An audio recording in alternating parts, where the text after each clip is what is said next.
बिस्मिल्लाहिर्रहमानिर्रहीम। स्टूडेंट्स, हम next topic discuss करने जा रहे हैं, that is velocity time graphs. Velocity time graph basically क्या होता है? वेलोसिटी टाइम ग्राफ हमारे पास एक इस तरह का ग्राफ है जो किसी मूविंग ऑब्जेक्ट की वेलोसिटी को उसकी टाइम के साथ रिलेट करके बताता है कि with the passage of time इस ऑब्जेक्ट की वेलोसिटी किस तरह चेंज हो रही है। Either the velocity is increasing, velocity is decreasing और the velocity remains constant. Velocity positively बढ़ रही है या नेगेटिव साइन में मीन्स कम हो रही है, या वो कांस्टेंट रह रही है, ना उसके अंदर इंक्रीमेंट आ रहा है ना ही उसके अंदर डिक्रीमेंट आ रहा है। बेसिकली हम इन वेलोसिटी टाइम ग्राफ्स को देखकर हम यहाँ से उस ऑब्जेक्ट का एक्सेलरेशन भी डिसाइड कर सकते हैं कि उस ऑब्जेक्ट का एक्सेलरेशन कैसा है, either it is positive acceleration और other it is negative acceleration. ठीक है, यहाँ पे हमने 3 डिफरेंट केसेस के फॉर्म में केसेस डिस्कस करने हैं जिसके अंदर हम वेलोसिटी टाइम ग्राफ ड्रा करेंगे 3 तरह की मोशंस का, और फिर हम उन ग्राफ्स को देख के डिसाइड करने की कोशिश करेंगे कि वहाँ पे एक्सेलरेशन किस तरह का आता है। ठीक है, सबसे पहले हम जो केस डिस्कस करने जा रहे हैं that is about the case of motion with the uniform acceleration, motion with uniform velocity. हम इसके लिए एक फ्रेम ऑफ रेफरेंस ड्रा कर लेते हैं जिसके अंदर एक्स एक्सिस के ऊपर हम टाइम ले लेते हैं और वाई एक्सिस के ऊपर हम उस ऑब्जेक्ट की वेलोसिटी ड्रा कर लेते हैं। एक्स एक्सिस के ऊपर टाइम भी है वो पॉजिटिवली वेरिएट कर रहे हैं, ऑरिजिन के ऊपर 0 है, यहाँ पे हम सपोज कर लेते हैं 1 सेकेंड, यहाँ पे 2 सेकेंड्स, यहाँ पे 3 सेकेंड्स, यहाँ पे 4 सेकेंड, यहाँ पे 5 सेकेंड। टाइम जो है वो सेकेंड्स में इंक्रीज करता है। ऑलवेज आपने कीप इन माइंड कि जब भी आप कोई ग्राफ प्लॉट करते हैं फिजिक्स के अंदर या किसी भी साइंस सब्जेक्ट्स के अंदर कहीं भी, तो हमेशा एक्सिस के साथ आपने उसका यूनिट मेंशन करना होता है कि एक्सिस के ऊपर जो वैल्यूज आप मार्क कर रहे हैं वो आपके इन यूनिट्स के अंदर मार्क कर रहे हैं। ठीक है, इस तरह जब वाई एक्सिस की तरफ हम लोग बात करते हैं वेलोसिटी की, लेट्स सपोज हम कहते हैं कि वेलोसिटी इनिशियली उसकी velocity is given in metres per second, initially 2 metres per second है, फिर 4 मीटर्स, हर जो इसमें स्टेप हम जो ले रहे हैं, स्टेप लेंथ ले रहे हैं वाई एक्सिस के ऊपर, that is about 2 metres per second की। ठीक है, 2 मीटर्स पर सेकंड के हिसाब से उसकी जो वेलोसिटी है वो वेलोसिटी वेरी करती है। अब यूनिफॉर्म वेलोसिटी का मतलब क्या है? यूनिफॉर्म वेलोसिटी का मतलब ये है कि उससे वो जो डिस्टेंस ट्रैवल करता है हर टाइम के बाद, हर एक स्टेप के अंदर, टाइम स्टेप के अंदर, टाइम लेंथ के अंदर, वो डिस्टेंस सेम मेजर करता है, सेम ट्रैवल करता है। मीन जब भी हम लोग एक स्पेसिफिक टाइम इंटरवल के बाद उसका डिस्टेंस मेजर चेक करेंगे तो वो डिस्टेंस उसने ट्रैवल किया होगा वो उसने इक्वल डिस्टेंस ट्रैवल किया होगा। फॉर एग्जांपल कि फर्स्ट सेकंड में अगर वो 6 मीटर्स पर सेकंड की वेलोसिटी के साथ कोई डिस्टेंस ट्रैवल करते हैं, सेकंड 2 सेकंड के बाद देखेंगे तो वही वैल्यू आएगी, 3 के बाद देखेंगे वही वैल्यू, 4 के बाद देखेंगे वही वैल्यू। मीन्स हम जो वेलोसिटी उसकी चेक करते हैं किसी भी टाइम के ऊपर, जब change in time to change in velocity divided by change in time उसका सेम रह रहा है, दोनों टर्म सेम आ रही है, तो करस्पॉन्डिंगली उसकी जो चेंज इन वेलोसिटी होगा फिर वो वेलोसिटी भी उसकी सेम रहेगी।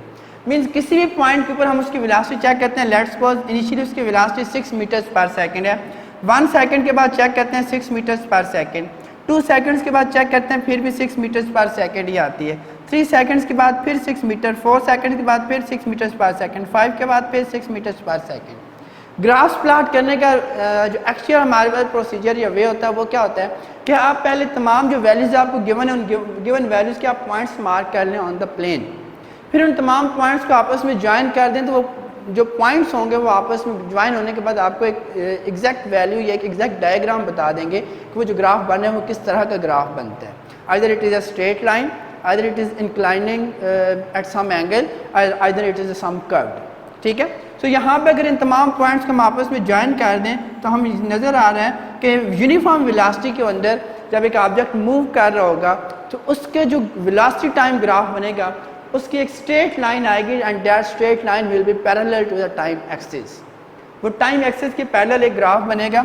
यहाँ पे अगर हमने उसका चेक करना हो कि उसने एरिया अंडर द ग्राफ हम चेक करते हैं क्या आता है यहाँ पे, here area under the graph. तो एरिया अंडर द ग्राफ के लिए हम यहाँ से देखते हैं जी हमारे पास लास्ट पॉइंट है, लास्ट पॉइंट हमारे पास आया था 5 सेकंड्स के ऊपर। तो एरिया अंडर द ग्राफ हमारे पास ये शेडेड एरिया होगा जो यहाँ पे मैंने इस डायग्राम में शेड कर दिया। ये सारे का सारा शेडेड एरिया बेसिकली हमें ये बताएगा, हम इसे चेक करते हैं कि एरिया अंडर द ग्राफ कितना आता है। कीप इन माइंड, यहाँ पे देखिए कि यहाँ पे हमारे पास ये जो शेप बन रही है, ये शेप एक रेक्टेंगल है। रेक्टेंगल का एरिया कैलकुलेट करने के लिए हम सिंपली क्या करते हैं, उसकी लेंथ और विड्थ को आपस में मल्टीप्लाई कर देते हैं।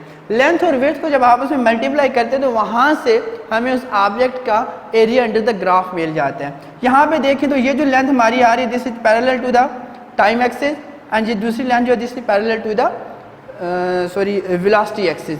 तो यहाँ पे हमारे पास जो ऊपर हॉरिजॉन्टल लाइन आ रही है, it represents its velocity and this represent it's time. So area under the graph निकालने के लिए हम सिंपली इन दोनों टर्म्स को मल्टीप्लाई कर देंगे, velocity multiply by time, so simply it will equals to Vt। V और T हमारे पास दो टर्म्स की प्रोडक्ट आ रही है, हमें नहीं पता कि ये Vt की प्रोडक्ट किस टर्म के इक्वल होती है। हम इसका यूनिट या डायमेंशन निकालने की कोशिश करते हैं, निकाल के चेक करते हैं कि बेसिकली Vt किसके इक्वल होता है। Since Vt is equal, V का यूनिट होता है metres per second, multiply time का यूनिट होता है सेकेंड। यहाँ पे सेकंड और सेकंड को क्रॉस कर दें तो हमारे पास सिंपली एक मीटर बचता है, and metre is the dimension of length. Length हमारे पास जो रिजल्ट आ रहा है वो लेंथ की फॉर्म में आ रहा है। इट मीन्स कि ये जो हमारे पास Vt की प्रोडक्ट है, ये हमें वो डिस्टेंस बता रही है जो उस ऑब्जेक्ट ने इस यूनिफॉर्म वेलोसिटी के अंदर मूव किया है। ये वो लेंथ बता रही है कि उसने इस वेलोसिटी के साथ इतने टाइम तक मूव करके कितना डिस्टेंस या कितनी लेंथ ट्रेवल किया है। So this will simply equals to the distance s। आपने फिजिक्स के अंदर जब 9th क्लास में आपने फिजिक्स स्टार्ट की थी तो वेरी फर्स्ट जो आपने इक्वेशन एक डिस्कस की थी फिजिक्स के अंदर, that equation was s is equals to Vt। देखा जाए तो यहाँ पे ये इक्वेशन चूँकि डायमेंशनली कंसिस्टेंट है, तो एरिया अंडर द ग्राफ, किसी भी ग्राफ के अंदर जो एरिया अंडर द ग्राफ होगा वो हमें उसका डिस्टेंस ट्रेवल्ड बताएगा उस ऑब्जेक्ट के लिए जिस ऑब्जेक्ट के लिए हमने वो ग्राफ प्लॉट किया था। ठीक है, सेकंड केस की तरफ चलते हैं, that is about the motion with non uniform motion with uniformly increasing velocity. Uniformly increasing velocity के लिए हम लोग अगेन उसी तरह एक प्लेन ड्रा कर लेते हैं जिसमें एक एक्सिस के ऊपर हम टाइम लेते हैं, टाइम इज इन सेकेंड्स, एक एक्सिस के ऊपर हम लोग वेलोसिटी ले लेते हैं and velocity is in metres per second. यहाँ पे हम लोग इसको मार्क कर लेते हैं 1 2 3 4 5 and so on, 1 2 3 4 5 and up to so on. Time इधर वेरी कर रहा है पॉजिटिवली, वेलोसिटी इस डायरेक्शन में। यहाँ पे अगेन हम लोग इसकी वैल्यूज मार्क कर लेते हैं 2, लेट्स सपोज कि हम स्टेप लेंथ 2 का ही रख लेते हैं, 2 4 6 8 10 and up to so on. Step length आप 1 का भी रख सकते हैं, स्टेप लेंथ 2 का भी रख सकते हैं, 3 का भी रख सकते हैं, 4 का भी। ये डिपेंड करता है हमारे पास मैग्नीट्यूड ऑफ वेलोसिटी के ऊपर कि जो वेलोसिटी वेरिएट कर रही है वो किस रेशियो के साथ वेरिएट कर रही है। अगर छोटे स्मॉल टाइम के अंदर जो चेंज इन वेलोसिटी है वो बहुत ज़्यादा आ रहा है तो फिर हम उसका जो स्टेप लेंथ है उस स्टेप लेंथ को हम लोग इंक्रीज़ कर सकते हैं। अब velocity with uniformly increasing velocity, uniformly increasing velocity का मतलब क्या है? यूनिफॉर्मली इंक्रीजिंग वेलोसिटी का मतलब ये है कि एक टाइम स्पेसिफिक टाइम है हमारे पास, एक टाइम स्टेप लेंथ हमारे पास लेट्स से हमने 1 सेकंड की रखी है। हम देखते हैं कि फर्स्ट सेकंड में उसने जो डिस्टेंस ट्रैवल किया वो उसने डिस्टेंस 2 मीटर्स पर सेकंड के लिहाज से ट्रैवल किया, वेलोसिटी 2 मीटर्स पर सेकंड आ रही है। अगली थोड़ी उतने ही टाइम के बाद फिर चेक करते हैं, वेलोसिटी 4 मीटर्स पर सेकंड हो जाती है। फिर हम उतने ही टाइम इंटरवल के बाद चेक करते हैं, वेलोसिटी 6 मीटर्स पर सेकंड हो जाती है। फिर थोड़ी देर के बाद देखते हैं वेलोसिटी 8 मीटर्स पर सेकंड। मीन हर स्टेप के बाद जो इंक्रीमेंट वेलोसिटी के अंदर आ रहे हैं वो एक सेम इंक्रीमेंट आ रहे हैं। फॉर एग्जाम्पल फर्स्ट टाइम हम कहते हैं 2 मीटर्स पर सेकंड है, दूसरी दफ़ा 4 मीटर्स पर सेकंड, 2 मीटर्स पर सेकंड का इंक्रीमेंट आया है। तीसरे इंटरवल में जब हम देखेंगे तो फिर 2 मीटर्स पर सेकंड के इंक्रीमेंट के साथ वेलोसिटी 6 मीटर्स पर सेकंड हो जाती है। फिर हम चौथे सेकंड पे जब देखते हैं तो अगेन 2 मीटर्स पर सेकंड के इंक्रीमेंट के साथ वेलोसिटी 8 मीटर्स पर सेकंड हो जाती है एंड सो ऑन। हर दफ़ा 2 मीटर्स पर सेकंड का इंक्रीमेंट आता जाता है। तो इसको जब हम यहाँ पे पॉइंट्स की फॉर्म में मार्क करते हैं, फर्स्ट सेकंड के ऊपर वेलोसिटी हमारे पास इनिशियली टाइम 0 पे वेलोसिटी 0, फर्स्ट सेकंड के ऊपर वेलोसिटी 2 मीटर्स पर सेकंड। जब सेकंड दूसरा सेकंड आता है तो वेलोसिटी 4 मीटर्स पर सेकंड हो जाती है यहाँ से।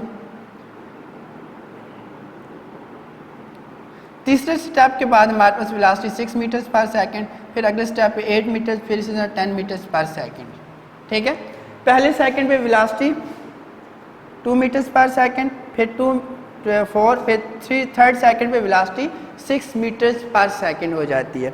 यहाँ से अगर हम इसको एक कंप्लीट ग्राफ प्लॉट करना चाहें तो will join all of these points and will get like this, कि हमारे पास जो ग्राफ आता है वो ग्राफ इंक्लाइंड शेप में आता है, which is at some angle और it is may be like 45 degree with the X axis. Again अब यहाँ पे हम ये इसका area under the graph check करते हैं कि area under the graph basically हमें यहाँ पे क्या बता रहा है। हमने फर्स्ट केस के अंदर डिस्कस किया था कि जब एरिया अंडर द ग्राफ निकालेंगे तो it will give us that simply the distance travelled by that object. So यहाँ पे हम इसका again area under the graph check करते हैं। Area under the graph check करने के लिए लास्ट पॉइंट का हम लोग ज्वाइन करते हैं, तो हमारे पास जो डायग्राम बन रही है, this diagram is make it is the shape of the triangle. यहाँ पे जो हमारे पास ग्राफ बन रहा है, ये ग्राफ एक ट्राइंगल की शेप में बन रहा है। तो ट्राइंगल का एरिया निकालने के लिए हमें पता है कि एरिया निकालने के लिए हमारे पास जो फार्मूला होता है 1/2 इंटू लेंथ इंटू विड्थ हम मल्टीप्लाई करते हैं। यहाँ पे जो एरिया अंडर द ग्राफ हम कैलकुलेट करेंगे, area under graph is equals 1/2 into length multiply by width. यहाँ पे एक चीज़ हमारे पास है वेलोसिटी है और एक चीज़ साइड पे हमारे पास टाइम है। This side represents the velocity and this side represents the time axis. So 1/2 multiply length इसकी देखी जाए तो उसको हम वेलोसिटी से रिप्रेजेंट कर रहे हैं, विड्थ इसकी देखी जाए तो it is represented with the time. So this will give us 1/2 half into VT। Again जब हम इसकी डायमेंशन निकालने की कोशिश करेंगे तो 1/2 is a constant number which always excluded from the dimension. हमारे पास जो फिजिकल क्वांटिटीज़ आ रही हैं वो फिजिकल क्वांटिटीज़ में एक वेलोसिटी आ रही है और एक टाइम, इन दोनों की प्रोडक्ट आ रही है। सो V और T की product same like as a first case जो हमने निकाला था कि VT की प्रोडक्ट हमें डिस्टेंस बताती है। तो अगेन यहाँ पे ये जो ग्राफ है, ये ग्राफ बेसिकली हमें डिस्टेंस ट्रैवल्ड S बता रहा है कि वो ऑब्जेक्ट जिसने इनिशियली एक पॉइंट से फाइनल पॉइंट तक इस यूनिफॉर्मली इंक्रीजिंग वेलोसिटी के साथ ट्रैवल किया है, तो उसने इस वेलोसिटी के साथ ट्रैवल करते हुए टोटल कितना डिस्टेंस ट्रैवल किया है। ये एरिया अंडर द ग्राफ हमें उस डिस्टेंस के बारे में इंफॉर्मेशन बताएगा। एरिया अंडर द ग्राफ ये टोटल एरिया होगा जो इस ट्राइंगल के अंडर कंस्टिट्यूट कर रहे हैं। Now we will move to the third case, that is motion with variable velocity, जिसको हम लोग कह सकते हैं non uniformly increasing velocity. Non uniformly increasing velocity के केस में वेलोसिटी जो वेरी करती है उसके इंक्रीमेंट ऑफ वेलोसिटी के अंदर कोई एक स्पेसिफिक ऑर्डर नहीं होता। जिस तरह फर्स्ट केस में हमने कहा था कि हर टाइम इंटरवल के ऊपर जब हम उसकी वेलोसिटी मेजर करेंगे तो will get the same velocity. Second case में हमने कहा था यूनिफॉर्मली इंक्रीजिंग वेलोसिटी में कि हर एक टाइम इंटरवल के बाद जब हम उसकी वेलोसिटी चेक करेंगे तो उसके अंदर एक सेम इंक्रीमेंट आएगा। दैट इज़ हमने उसको 2 मीटर्स पर सेकंड के स्टेप लेंथ के साथ हमने कहा था कि हर दफ़ा 2 मीटर्स पर सेकंड का इंक्रीमेंट होगा। लेकिन वेरिएबल वेलोसिटी या नॉन यूनिफॉर्मिटी का क्या मतलब है कि अब जब भी किसी एक स्पेसिफिक टाइम इंटरवल के बाद हम उसकी वेलोसिटी चेक करेंगे तो उसकी वेलोसिटी के अंदर जो इंक्रीमेंट होगा वो कोई भी एक specific irrespective of order, random order का हो सकता है, कोई उसके अंदर एक स्पेसिफिक ऑर्डर नहीं होगा। जब एक ऑर्डर के अंदर वेलोसिटी वेरी करती है, यूनिफॉर्म वेलोसिटी हो, तो हमारे पास जो ग्राफ बनता है वो एक स्ट्रेट लाइन बनती है that is parallel to the time axis. जब हम एक यूनिफॉर्मली इंक्रीजिंग वेलोसिटी को डिस्कस कर रहे होते हैं तो उस वक्त हमारे पास एक स्ट्रेट लाइन आती है that is at 45 degree angle with time axis और विद द वेलोसिटी एक्सिस। लेकिन जब हम एक वेरिएबल या नॉन यूनिफॉर्मली इंक्रीजिंग वेलोसिटी की बात करते हैं तो वहाँ पे हमारे पास जो ग्राफ बनेगा it will neither a straight line rather it will be a curve. वो कोई भी किसी भी शेप का कर्व हो सकता है जो किसी भी डायरेक्शन के अंदर किसी भी शेप के अंदर वेरिएशन रिप्रेजेंट कर सकता है। सो यहाँ पे अगर हम जनरली इसका ग्राफ प्लॉट करें, एक्स एक्सिस के ऊपर हम लोग टाइम ले लेते हैं, टाइम इज इन सेकेंड्स, और वाई एक्सिस के ऊपर हम लोग इसकी वेलोसिटी ले लेते हैं again, and velocity is measured in metres per second. So यहाँ पे इसका कोई भी किसी भी शेप का एक ग्राफ बन सकता है जो उसकी एक नॉन यूनिफॉर्मिटी को रिप्रेजेंट करेगा कि उसकी जो वेलोसिटी वेरिएट कर रही है वो किसी भी एक स्पेसिफिक ऑर्डर में नहीं है, बल्कि हर दफ़ा जो वेलोसिटी मेजर करते हैं तो वो कभी कम हो जाती है और कभी उसकी वेलोसिटी ज़्यादा हो जाती है। यहाँ वो रीजन जहाँ पे इस कर्व के अंदर ग्राफ की स्लोप पॉजिटिव आएगी, वहाँ पे वेलोसिटी इंक्रीजिंग होगी, और जिस रीजन के अंदर कर्व के हमारे पास स्लोप नेगेटिव आएगी वहाँ पे जो वेलोसिटी होगी वो डिक्रीजिंग होगी। जहाँ भी इंक्रीजिंग वेलोसिटी आएगी वहाँ पे एक्सेलरेशन पॉजिटिव होगा, और जहाँ भी डिक्रीजिंग वेलोसिटी आएगी वहाँ पे नेगेटिव स्लोप के साथ हमारे पास जो एक्सेलरेशन होगा वो एक्सेलरेशन भी नेगेटिव मीन रिटार्डेशन को रिप्रेजेंट कर रहा होगा। यहाँ पे किसी भी पॉइंट के ऊपर अगर हम उसकी डायरेक्शन ऑफ मोशन चेक करना चाहते हैं तो कर्व के साथ ही हम एक टेंजेंट लाइन प्लॉट करेंगे, वो टेंजेंट होगा वो हमें उस पॉइंट के ऊपर उस ऑब्जेक्ट की डायरेक्शन ऑफ मोशन बताएगा। टेंजेंट बेसिकली क्या होता है, कोई भी एक कर्व या कोई एक सर्कल के साथ एक ऐसी लाइन हम ड्रा करते हैं जो उस सर्कल को या उस कर्व को एक्सटर्नली सिर्फ एक पॉइंट के ऊपर टच करके पास कर रही हो, तो उस स्ट्रेट लाइन को हम लोग टेंजेंट का नाम देते हैं। अब लास्ट टाइम पे हम देखते हैं कि फिजिकल सिग्निफिकेंस इन ग्राफ्स की क्या है, कि जब हम ग्राफ्स प्लॉट करते हैं तो बेसिकली हम इन ग्राफ्स को क्यों प्लॉट करते हैं। हमने कोई ऑब्जेक्ट है उसकी मोशन को अगर एनालाइज करना है तो ग्राफ से बेसिकली हमें वो क्या डाटा मिलेगा जो हमें उसकी मोशन के बारे में कंप्लीट पिक्चर रिप्रेजेंट करेगा। तो ग्राफ के जो सिग्निफिकेंस है उसके अंदर दो तरह के सिग्निफिकेंसेज हैं। एक तो कहता है कि हम कोई भी ग्राफ हम अगर उसकी स्लोप फाइंड करते हैं तो वो स्लोप बेसिकली हमें उस ऑब्जेक्ट की मोशन के दौरान उसकी जो एवरेज एक्सेलरेशन है उसका एवरेज एक्सेलरेशन बता रहा होगा। कोई भी ग्राफ है चाहे यूनिफॉर्म वेलोसिटी के साथ है, नॉन यूनिफॉर्म वेलोसिटी के साथ है, या यूनिफॉर्मली इंक्रीजिंग वेलोसिटी, या कोई भी वेलोसिटी टाइम ग्राफ प्लॉट करके जब हम उसकी स्लोप कैलकुलेट करेंगे तो वो स्लोप बेसिकली हमें उस ऑब्जेक्ट का एवरेज एक्सेलरेशन बता रही होगी कि total change in velocity divided by total change in time के रिजल्ट के तौर पे हमें क्या गेन होता है। और सेकेंडली जो एरिया अंडर द ग्राफ हमने सारे ऑब्जेक्ट्स तीनों केसेस के अंदर देखा है, जब भी हम area under the graph calculate करेंगे तो बेसिकली हमें टोटल डिस्टेंस ट्रैवल्ड बताएगा कि जो ग्राफ जिस ऑब्जेक्ट के लिए प्लॉट किया गया है इनिशियल पॉइंट से फाइनल पॉइंट तक जो उसकी प्लॉटिंग की गई है उस टोटल प्लॉटिंग के दौरान उस ऑब्जेक्ट ने जब मोशन किया तो उसने टोटल कितना डिस्टेंस ट्रैवल किया है।